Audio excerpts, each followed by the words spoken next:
सच्चाई की जीत। भड़काऊ बयान पर आक्रोश। उत्तराखंड में जैसे जैसे निकाय चुनाव का समय नजदीक आ रहा है, वैसे ही सियासी पारा भी तेजी से ऊपर पहुंच रहा है। पिछले दिनों एक कार्यक्रम के दौरान काशीपुर के भाजपा नेताओं द्वारा जनता के बीच संबोधित बयानबाजी पर क्षेत्र के मुस्लिम एवं बहुजन समाज के लोगों ने भड़काऊ बयानबाजी कर माहौल खराब करने का आरोप लगाते हुए काशीपुर पुलिस अधीक्षक से कार्यवाही की मांग की है। भीम आर्मी एवं बहुजन समाज पार्टी के कार्यकर्ता ने पुलिस अधीक्षक के नाम संबोधित शिकायती सौंपकर कानूनी कार्यवाही की जाने की मांग की है।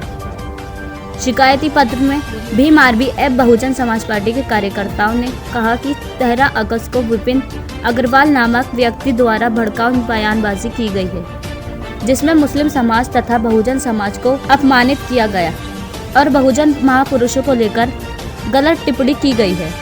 साथ ही वर्तमान सांसद नगीना भीम आर्मी चंद्रशेखर आजाद जी को अपशब्द बोला गया, जिससे समाज में आक्रोशित बढ़ता जा रहा है। हमारे हिंदू मुस्लिम भाईचारे के प्रतीक रहे काशीपुर में नफरत फैलाने का काम किया गया है। हमारे हिंदू मुस्लिम भाईचारे के प्रतीक रहे काशीपुर में नफरत फैलाने का काम किया गया है। मांग की उस व्यक्ति के खिलाफ सख्त से सख्त कानूनी कार्यवाही करते हुए ASC/ST एकट में मुकदमा दर्ज किया जाए और रसूखा के तहत कानूनी कार्यवाही की जाए, ताकि भविष्य में कोई भी व्यक्ति इस प्रकार की बयानबाजी न करे। काशीपुर से मोहम्मद नफीस की रिपोर्ट। घटना ये थी कि काशीपुर के अंदर मशाल जलूस निकाला गया था बांग्लादेश के खिलाफ। उस जलूस के अंदर विपिन अग्रवाल ने भीम आर्मी के राष्ट्रीय अध्यक्ष के खिलाफ गलत शब्दों का इस्तेमाल किया, साथ ही डॉक्टर M.A. राहुल के खिलाफ गलत शब्दों का इस्तेमाल किया, जो कि सरासर गलत है।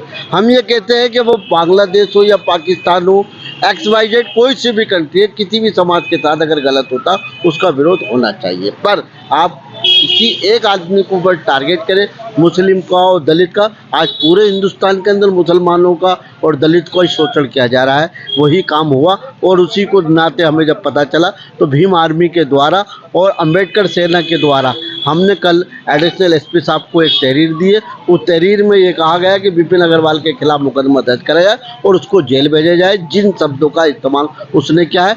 हम काशीपुर शहर के अंदर, ये पांडवों की नगरी है, हम काशीपुर शहर का माहौल ख़राब होने नहीं देंगे। जो भी मुस्लिम समुदाय के या दलित समुदाय के खिलाफ गलत टिप्पणी करेगा, हम उसका बहिष्कार करेंगे, उसके खिलाफ जाएंगे और शासन प्रशासन से दोबारा मुलाकात करके ये कहेंगे कि जिस वीडियो के अंदर और पोस्टों में ये गलत शब्दों का इस्तेमाल किया, आप उनको बुलाएं और उनको दंडित करें। अगर इसी तरीके से माहौल चलता रहा तो आने वाला कल नुकसानदेह है। ये हिंदू मुस्लिम सिख ईसाई आपस में है भाई भाई। ये शहर हमारा ऐसा है, ना हम कल लड़ाई लड़ते थे ना हम आज लड़ते हैं। जब ईद का त्यौहार हो या दीपावली का, होली को, सब मिलकर ये त्यौहार मनाते हैं। ये शहर ज़बरदस्त बढ़िया है और काशीपुर शहर का कोई मुकाबला नहीं है। जिस तरीके से बदतमीजी, उस बदतमीजी का हिसाब प्रशासन को चाहिए और उनको दंडित करना चाहिए। वाला हूँ, संविधान पर दुनिया चलती है और संविधान पर भी चलती है। आज जिस तरीके से पूरे हिंदुस्तान के अंदर मुस्लिम दलितों के खिलाफ शोषण किया जा रहा है, जो कि सरासर गलत है। हमारी ये सोच नहीं होनी चाहिए। बाबा साहब ने संविधान बनाया था, सबकी अच्छी सोच के साथ संविधान बना और किसी के साथ कोई छलावा नहीं किया गया। आज जिस तरीके से अगर पाकिस्तान के अंदर कोई भी बवाल होता है तो हिंदुस्तान के अंदर गिर जाती है। हमें पाकिस्तान से कोई मतलब नहीं है। हम तो केंद्र सरकार से मांग करते हैं कि पाकिस्तान के नक्शे में से नाम ही हटा दो, बर्बाद कर दो, बम से उड़ा दो। हमारा कोई मतलब नहीं है, ना हम मुसलमानों से मोहब्बत की बात रखते हैं। ऐसे ही बांग्लादेश है, बांग्लादेश के मुसलमानों से भी हमारा कोई वास्ता नहीं है। पर अगर किसी भी देश के अंदर, किसी भी कंट्री के अंदर किसी भी बिरादरी का शोषण किया जाता है, आवाज उठनी चाहिए और हमारा हक है। हमारे भाइयों के द्वारा कल एक मशाल जुलूस निकाला गया और उस जुलूस के अंदर कुछ लोगों ने जो गलत टिप्पणी की कि मुस्लिम को टारगेट करा, दलितों को टारगेट करा, ये सरासर गलत है। ऐसा नहीं होना चाहिए। अगर आज आप इस तरीके का बीज बोएंगे तो ये आपसदारी दिखाई नहीं देती है। हमारा काशीपुर ये कुमाऊं में पांडवों की नगरी कहलाया जाता है और इस नगरी के अंदर आज तक हिंदू मुस्लिम सिख ईसाई आपस में है भाई भाई के, इस नारे के साथ आज तक कभी कोई मतभेद नहीं हुआ, न कोई बदतमीजी हुई है। चंद लोगों आके जिस तरीके से विपिन अग्रवाल के द्वारा जो बदतमीजी की गई वो सरासर गलत है। उनको चाहिए एक सीनियर अधिवक्ता होने के नाते, जब से उन्होंने कल से ये बात की थी सबसे पहले सोशल मीडिया पर आकर माफी मांगनी चाहिए थी। एक जिम्मेदार आदमी है चेयर के, आज अगर ये माफी मांगते तो भीम आर्मी को जरूरत नहीं पड़ती सड़कों पर उतर के अपना प्रदर्शन करने का।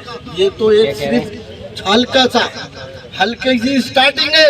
अगर हमारी बात को प्रशासन ने ध्यान नहीं दिया तो हम उनसे भी ज़्यादा लंबा जुलूस निकाल सकते हैं, पर हमारी मंशा ऐसी नहीं है। हम शहर के बारे में पहला सोचते हैं। हमने हमेशा शहर, अगर पाकिस्तान का पुतला हमने सबसे ज़्यादा भूखा हुआ, अजय भाई से पूछ लो, अगर कोई भी किसी समाज का बंदा किसी बच्ची के साथ शोषण किया जाता है, हम एसडीएम को महामहिम राष्ट्रपति के नाम ज्ञापन दिखाते हैं कि आपके द्वारा इस तरीके की बदतमीजी की गई, ये गलत है। और मेरी प्रशासन से मांग है कि हम जो ये तहरीर लेकर आए, हमारी इस तहरीर पर मुकदमा दर्ज करा जाए और उनको जेल भेजने का काम किया जाए। अगर कोई भी व्यक्ति इस तरीके की हरकत करेगा तो भीम आर्मी के द्वारा कोई भी ऐसा काम को गलत अंजाम देगा, हम उसके खिलाफ जाएंगे। मैं अम्बेडकर सेना का प्रदेश अध्यक्ष हूँ। अजय भाई से मेरी बात हुई, मैं सहयोगी हूँ, क्योंकि गलत चीज़ का प्लस उन्होंने चंद्रशेखर रावत जी के खिलाफ नहीं बोला है, डॉक्टर राहुल के और डॉक्टर एम ए राहुल के खिलाफ भी बोला है। इस तरीके की भाषा का इस्तेमाल किया है कि शहर में नाम नहीं है। अरे पूरे फिल्म इंडस्ट्री के अंदर लोगों ने नाम बदल दिया, जितने भी शायर हैं वो सब नाम बदलते। अरे भाई आप कौन है? हर आदमी अपनी मर्जी का मालिक है, हर आदमी अपनी मर्जी की जिंदगी जीना चाहता है, किसी की कोई बाउंडेशन नहीं है। आज का जो कानून बना है, इस कानून में कोई हस्तक्षेप नहीं है। इस तरीके की बदतमीजी बिल्कुल नहीं होनी चाहिए। हमारे भी चंद्रराज गौतम, राम सिंह पटवारी जो नायब तहसीलदार से रहे, वो हमारे साथ है, इसी नाते हैं क्योंकि हमारे समाज के लोगों के साथ, दलित और मुस्लिमों के साथ शोषण किया जा रहा। उत्तराखंड को बने 24 साल हो गए, इस 24 साल में आज तक हमने तो कोई सरकार बेहतर तरीके से देखी नहीं, वो भाजपा की हो या कांग्रेस की। और सबसे बड़ी अफसोस की बात तो कि हमारे घर के लोग उनका झंडा घरों में लगाते हैं और हमारे बीच में आके हमें वकालत के समझाते हैं कि भैया आप गलत हो, आप भैया ऐसा कर लिया है। आज जब अपना घर छोड़ के दूसरों के घरों के दरवाजों पर आप खड़े हो जाओगे तो यही बदतमीजी होगी। आज भी जागना होगा। और मेरी इस युवा समाज से अपील है कि आने से पहले जब आपको अगर व्हाट्सएप पे या फेसबुक पे मैसेज मिले तो ये आप लोगों की जिम्मेदारी बनती है कि 5-5, 10-10 लोगों को अपने साथ लेकर आए। हर आदमी को जिम्मेदारी बनेगी तभी फायदा होगा। इस तरीके का अगर दलितों का और मुस्लिमों का शोषण किया जाएगा तो हम उसको बर्दाश्त नहीं। अजय भाई से मैं कहूँगा, मेरे साथ कमर अब्बास, आफ्ताब भाई, मुस्तकीम भाई, आशी और काफ़ी लोग आए। मैं उनका, फुरकान भाई, मैं उनका तेजी से शुक्रिया अदा करता हूँ। लो अजय भाई बुला के लाऊंगा।